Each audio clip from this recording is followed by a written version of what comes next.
तू भेरामध्ये non actor सोबत काम केलंय. तर नॉर्मली तर तो ऍक्टर सोबत काम करतो थिएटर करताना. भेरामध्ये तो नॉन ऍक्टर सोबत त्यांना घेतलं आणि त्यांच्यासोबत काम केलंय.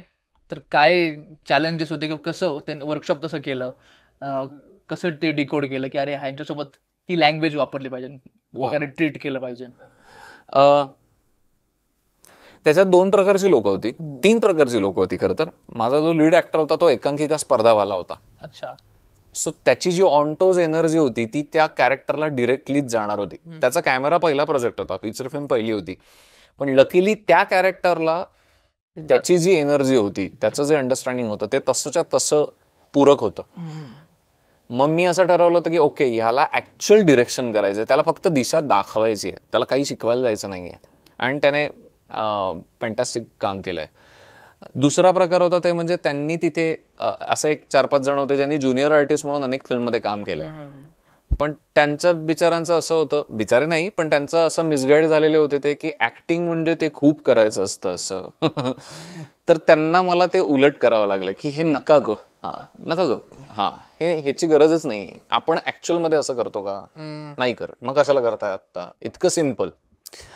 आणि तिसरा प्रकार जो होता ज्यांनी काहीच केलेलं नाहीये आणि त्यांना काहीच माहित नाहीये, तर मुळात रिअलिस्टिक या जॉनरमध्ये मी फिल्म करत असल्यामुळे आणि मी पहिल्यापासून असं ठरवलं होतं की मी मार्किंगवाली फिल्म नाही करणार. पहिल्यांदा जेव्हा करेन आणि जेव्हा ती रिअलिस्टिक असेल तेव्हा मला स्वतःला ते आवडायचं नाही की ऍक्टर असा चालत येणार असेल तर मग एक जण येऊन तिकडे खाली पट्टी लावतो आणि तो म्हणतो की याच्या पुढे येऊ नका, मग आपण हळूहळू असं असं करत येतो असं असं, आणि मग तोपर्यंत ऍक्टिंग काय होती ती गेलेली असते डोक्यात. मी असं ठरवलं होतं की मी क्राफ्टच असा करेन की मला हे जेवढं शक्य आहे, जिथे अगदीच गरजेचं आहे तिथे करावं लागतं, पण मी असं ठरवलं होतं की जेवढं शक्य आहे ते स्पॉन्टेनियस ठेवायचं, ऑर्गॅनिक ठेवायचं. आणि मग त्यामुळे ते जे नॉन ऍक्टर होते त्या नॉन ऍक्टरना ना मी उलट असं एक काय म्हणूया लेयर तयार केली होती की तुम्ही माझ्याकडे लक्ष द्या, आता बाकी सोडून द्या, तुम्ही बाकी कशासाठीच करत नाही आहात. सो मी माइंडसेटच अख्खाच्या अख्ख्या टीमचा असा डेव्हलप केला होता की आपल्याला ऑब्झर्व करणारा एक माणूस आहे, अदरवाईज आम्हाला कशाशीच घेणं देणं नाहीये, ऑब्झर्व करणारा.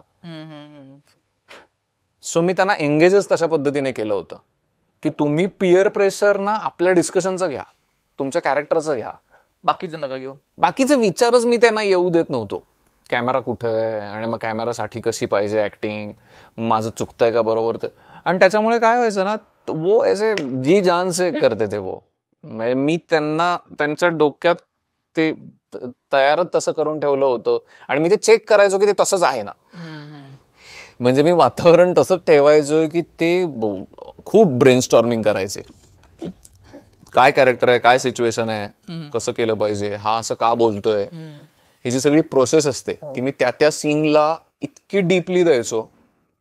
बरं ऍट द सेम टाइम त्यांना हाही फील नाही आला पाहिजे किंवा मला ते तसं नको पण होतं की डिरेक्टरने सांगितलेलं करून घेतलंय. ते तयार त्यांच्यातनंच होणार आहे, तयार तुमच्यातनंच होणार असतं, फक्त ते पेरावं लागतं. मग त्या पेरण्याची प्रोसेस मी खूप जास्त करायचो. अच्छा. आणि मग ते आपोआपच यायचं. वा. आणि असं झालं का कुठल्या सीनला की अरे या सीनच निघत नाहीये बाहेर? हो, झालं ना. पण ते होण्यामागचं कारण काय, नॉन ऍक्टर्स जे असतात, नॉन ऍक्टर्सच्या बाबतीत झालं ते थोडं. त्याचं एक कारण असं असतं की त्या बॉडीला त्यांच्या रुटीन मध्ये सवय नसते आणि मग असं होतं की ती एक्साइटमेंट काही दिवस बरं काम करून घेते, नंतर सबकॉन्शियस मध्ये असं व्हायला लागतं अरे बापरे, आणि मग तो जो एक ड्रॉपडाऊन असतो त्यात कॉन्सन्ट्रेशन लूज होतं. तर ते जे झालं ते त्याच्यामुळे झालं की मध्ये गॅप दिली होती 2 दिवसाची 3 दिवसाची, त्याच्यात ते जरा हल्लं त्यांच्या डोक्यातनं, इकडे तिकडे गेलं. Right right right. अदरवाईज काही नाही. मग मी परत मग ते, आणि मग एक पॉइंट असा आलेला असतो जेव्हा डिरेक्टरला, ऍक्टरला, तुमच्या टीमला हे कळलेलं असतं की तुम्ही त्या प्रॉडक्टचे एम्प्लॉई आहात, इथे कोणीच कोणाचा एम्प्लॉई नाही. राईट. आणि त्या रिअलायझेशनला एकदा नेलंच ना की मग इगो आडवे येत नाहीत. डिरेक्टर आपल्याला आता ओरडतोय, का ओरडतोय, कारण त्याला ते कॅरेक्टर अचीव्ह करायचंय. राईट.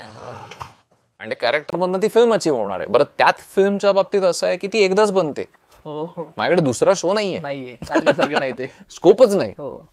म्हणून मग काही ठिकाणी असंही व्हायचं की मी काही वयाबियाचं काही भान न ठेवता मी ओरडलेलो आहे, त्रास झालेले आहेत, रडलेले आहेत. पण ते एव्हरी टाइम सगळ्यांना माहिती असायचं की अरे at the end of the day सिनेमासाठी चालू. हा, त्यामुळे कोणाची काही तक्रार नसायची. उलट सगळ्यांनी आता जेव्हा त्या फिल्मला एवढं छान अप्रिसिएशन मिळतंय तेव्हा सगळ्यांना ते दिवस आठवतात की अरे आता कळतंय एवढं का होतं ते. राईट. आणि बाकीच्या डिपार्टमेंट सोबत तू काम करताना जसं नाटकामध्ये कमी डिपार्टमेंट्स असतात, हो हो लाईट आणि साऊंड नंतर ऍड होतं, म्युझिक वगैरे हो हो 70% 60% प्रोसेस झाल्यावर. हो हो सिनेमामध्ये स्टार्टिंग पासूनच कॅमेरा आणि बाकीच्या गोष्टी ऍड असतात, हो. तर त्यांच्यासोबत कसं तुझं? नाटकाच्या बाबतीत म्हणजे दोन्ही मधलं असं आहे की एक तर नाटकाच्या बाबतीत बऱ्यापैकी क्राफ्ट मीच करायचो अख्खाचा अख्खा.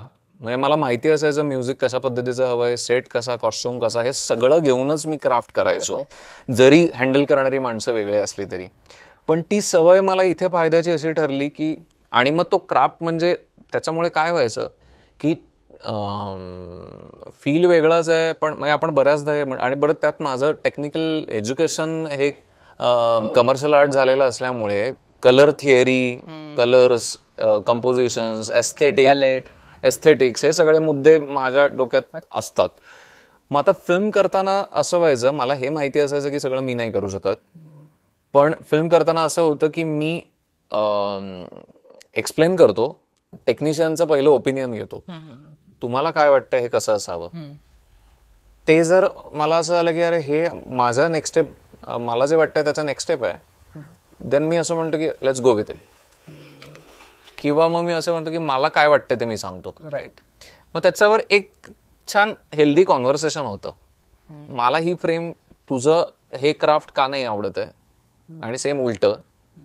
आणि मग कुठेतरी तू एक, बऱ्याचदा असं होतं की त्याचा एक सुवर्ण मध्य सापडतो. राईट. आणि हे मी सगळ्या डिपार्टमेंटच्या बाबतीत केलं. म्हणजे पहिल्या फिल्म पासूनच सगळ्याच फिल्मच्या शूट व्हायच्या आधी तुमचं डिस्कशन स्टोरी बोर्डवर किंवा बाकीच्या गोष्टीवर व्हायचं. आणि मग मी म्हटलं तसं की आता ही पहिली फिल्म होती, बजेट फिल्म होती, त्यामुळे मी ऑब्व्हियसली खूप त्याच्यावर काम केलं होतं. कित्येक डिपार्टमेंट तर अगेन डिझाईन मीच केलं त्याचं.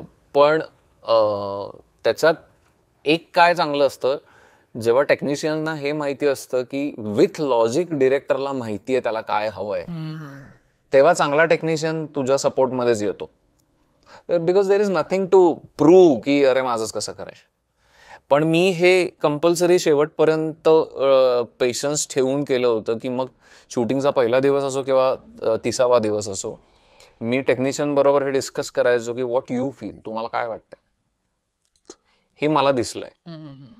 मग तो पण असा असायचा की नाही हे. आणि खरं तर अशा पद्धतीचं काम सगळ्यांनाच आवडत असतं. हो, सगळ्यांना गृहीत धरून केलेलं काम. मोस्ट ऑफ द टाइम उलटच होतं. मोस्ट ऑफ द टाइम असं होतं. आणि मग तिथे ना परत तुझा अप्रोच मॅटर करतो. मला काय म्हणायचं असं, म्हणून तू जेव्हा डिस्कशन करतोस ना तेव्हा, आणि कुठलीही आर्ट जी टीम मध्ये केली जाते ती अशीच करावी. तिथे एकाच माणसाला सगळं माहितीये, बाकीच्यांना माहितीच नाहीये. हा जो प्रकार आहे ना हा घातक आहे. घातक म्हणजे कसं, तो प्रोजेक्ट तुला फायनान्शियली कुठेतरी नेतो किंवा एक्सपिरियन्स मध्ये टिकमार्क होतो, अदरवाईज तू डेव्हलपच नसतो झालेला. नाही, तुला फीलच येत नाही की मी या प्रोजेक्टमध्ये माझं काहीतरी दिलंय. सो मला असं वाटतं की आयडियल प्रोसेस शुड बी की जसं ऍक्टर बरोबर डिरेक्टर करतो तसं करा सगळ्यांबरोबर. प्रॉब्लेम काहीच नाही. आणि तशी टीम घ्या जी हे करायला तयार असेल. नाहीतर मग कुणीतरी म्हणतं हा चल तू सांग. म्हणजे हे मीडियमच इगो ठेवून करायचं नाही. डिरेक्टर म्हणून सध्या जे सगळं करावं लागतं तेव्हा सगळं वन मॅन आर्मी आहे ती. म्हणजे आणि हे खरं तर माझी कामं नाही आहेत, पहिला प्रोजेक्ट म्हणून मला करावं लागतंय. पुढे जेव्हा जाईन तेव्हा तू फिल्म बनवतोस त्याच्यानंतर वेगळी टीम त्याच्यावर काम सुरू करते ना रे. आता ही पहिली फिल्म आहे, पहिलं बाळ आहे, ती तुझी स्वतःची जबाबदारी आहे.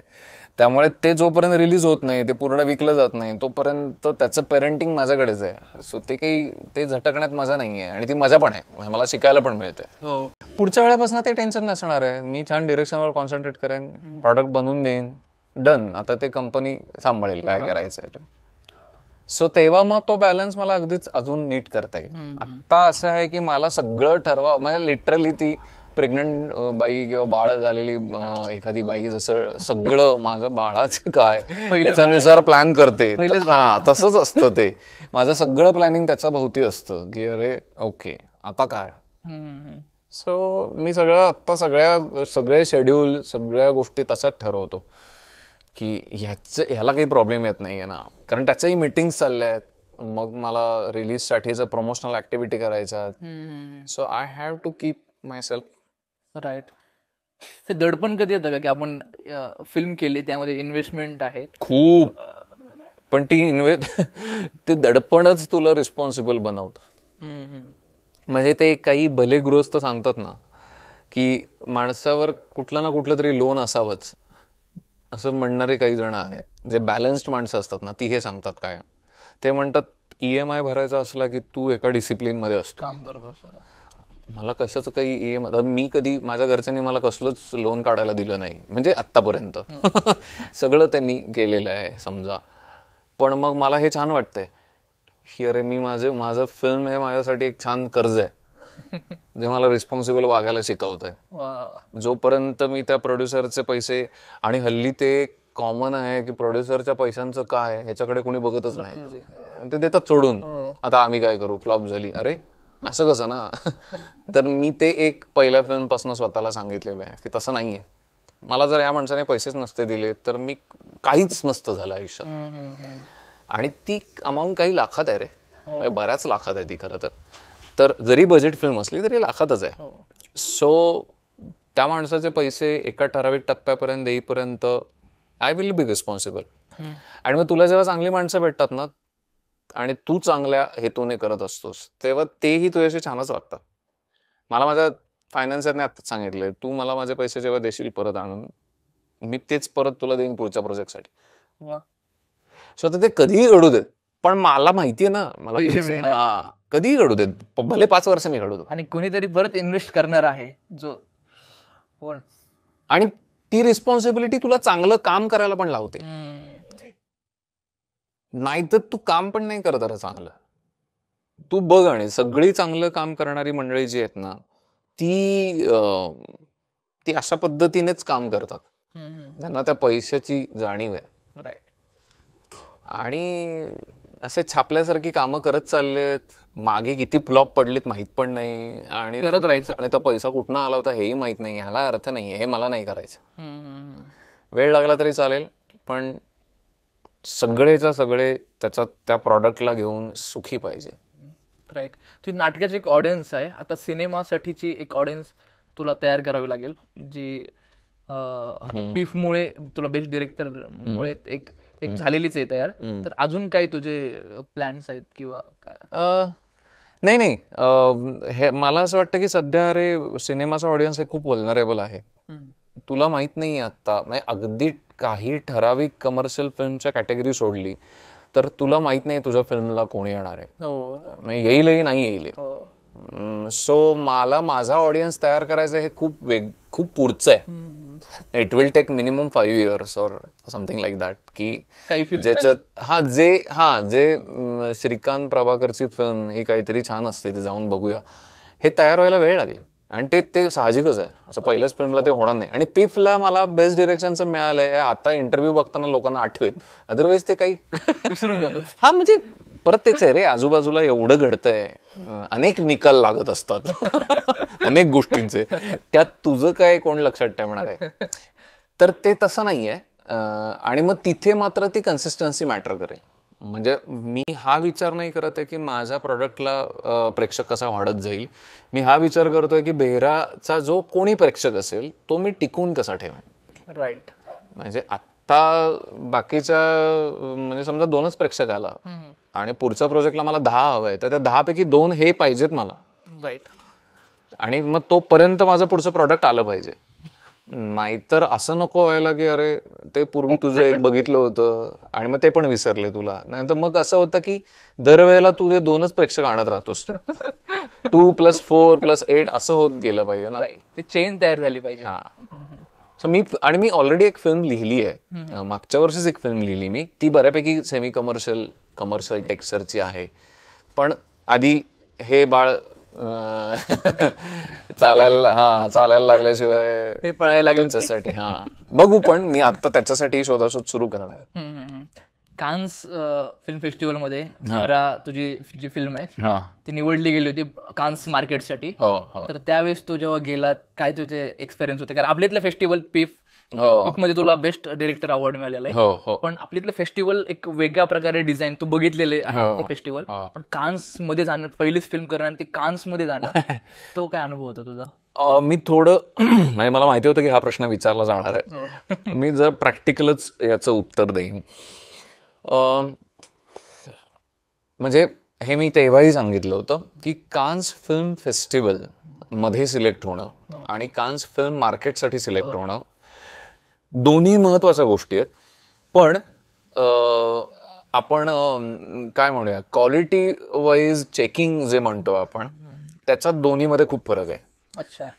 म्हणजे जेव्हा तुझी फिल्म कान्स फेस्टिवलला सिलेक्ट होते तेव्हा तुझी इंटरनॅशनल लेवलला तुझं परीक्षण झालेलं असतं. तर त्यातले इंटरनल फॅक्टर तुला काही कळतात, लॉबी विषयी असेल किंवा आणि कशाविषयी असेल. म्हणजे मी इंटरनॅशनल फेस्टिवल विषयी बोलतोय कान्सच्या, की मग तुला लोक सांगणारे भेटतातच की अरे तिथे खूप सेटिंग असतं, तिथे हे असतं. हे सगळीकडे सगळ्याविषयी आपल्याला कळत असतं. आपण त्याच्यातनं किती निगेटिव्हिटी घ्यायची हे आपल्यावर आहे.